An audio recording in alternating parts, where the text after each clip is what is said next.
저희 개혁신당은 조기 대선이 있을 것이라는 생각을 가지고 미리부터 준비를 해왔습니다. 그렇기 때문에 오늘 지체 없이 이렇게 후보 등록을 할 수 있었다 이렇게 말씀드리고요.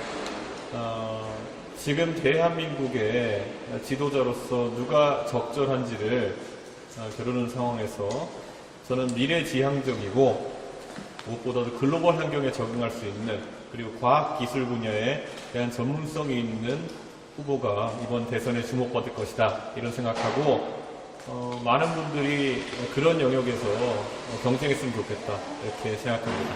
네, 오늘 이 등록 이후 시점부터 정말 많은 것을 보여드리고 더더욱 열심히 선공해서 대한민국 희망을 보여드리겠습니다. 질문 있으신가요?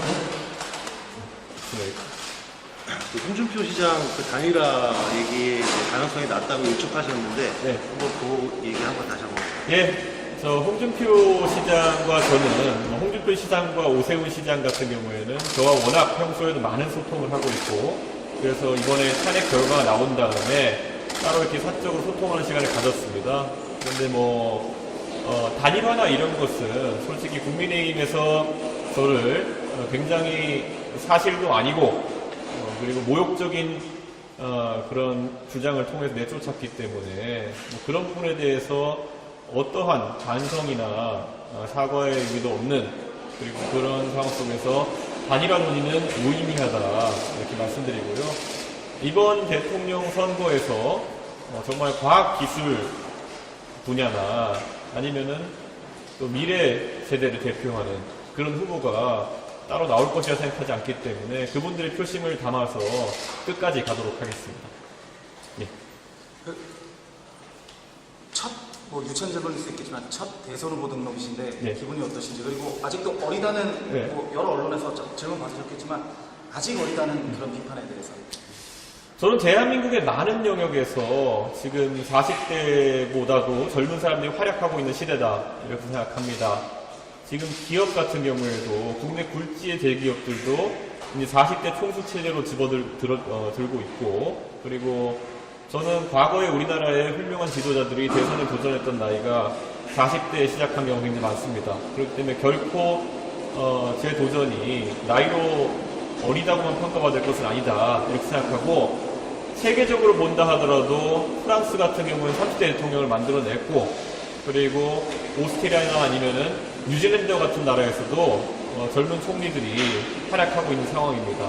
그렇기 때문에 저는 대한민국에서도 젊은 지도자가 충분히 활약할 수 있는 공간이 있다라는 생각을 하고, 지금까지 제가 국회의원 선거도 어려운 선거를 돌파해내고, 그리고 큰 당의 대표도 지내면서 선거 승리도 이끌어본 경험이 있습니다. 그렇기 때문에 저에게 젊으니까 좀 더 기다려라, 아니면 젊으니까 더 공부해라, 이런 말들은 사실 흔히 기성세대가 젊은 세대에게 하는 가스라이팅에 가까운 이야기다, 저는 이렇게 생각합니다. 제가 만약 실제로 더 배워야 될 것이 있고 공부해야 될 것이 있다면은 그것을 정진하겠지만은 막연하게 기득권이 젊은 세대의 도전을 누르는 언어로 그렇게 나이가 사용되지 않았으면 좋겠다 이런 생각하고요.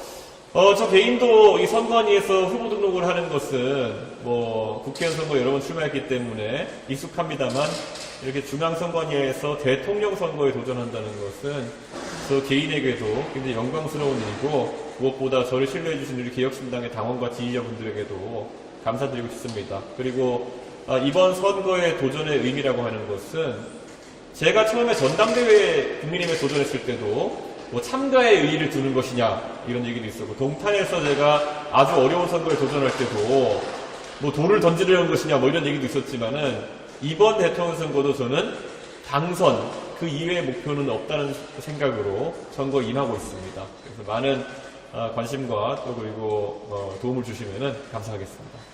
대표님, 그리고 후보자로서 첫 일정이라 그다음 선거운동 어떻게 풀어나가실지. 저는 이번 선거에서 지금 이재명 대표가 상당히 우세한 것처럼 보이는 모양새지만, 한편으로는 이재명 대표에 대해서 우려하는 사람들 많습니다. 그런데 지금 탄핵 결과에 대한 예측이라든지 아니면 계엄이라든지 이런 국면 속에서 중도 보수 진영이 상당히 위축되어 있다는 생각을 하게 됩니다.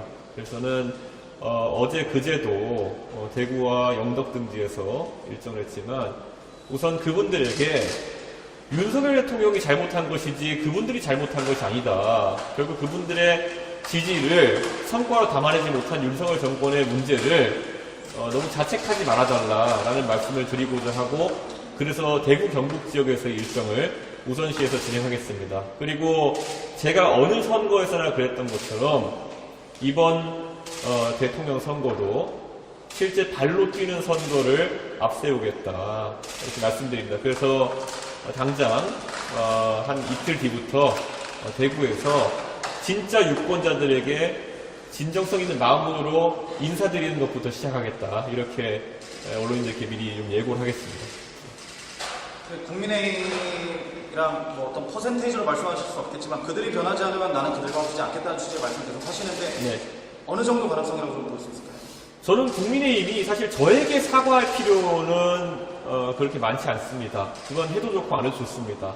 그런데 적어도 이 혼란 사태에 대해 가지고 진정성 있는 사과와 반성, 그리고 사과와 반성은 말로만 하는 것이 아닙니다. 실질적인 조치가 있었을 때 저는 그것이 평가할 만한 상황이 될 것이다 이렇게 생각하고요. 지금은 전혀 그런 움직임이 보이지 않고 있습니다. 오히려 지금 일각에서는 이 폐허가 된 중도 보수의 진영 내에서도 당권을 노리고 지금 많은 사람들이 이전 축을 벌이는 상황 아니냐 이런 얘기까지 나오는데요. 사실 그게 굉장히 부끄러운 상황입니다. 그래서 저는 어떤 주자일지 모르겠지만 만약 국민의힘에서 대통령 선거에 도전하시는 분들이 있다면은 반성과 그리고 그에 따른 실질적인 조치들을 앞세우는 후보가 국민들에게 더 주목받지 않을까 그런 생각을 하면서 한번 저도 잠자코 지켜보겠습니다. 네, 여기까지 하겠습니다. 네, 감사합니다.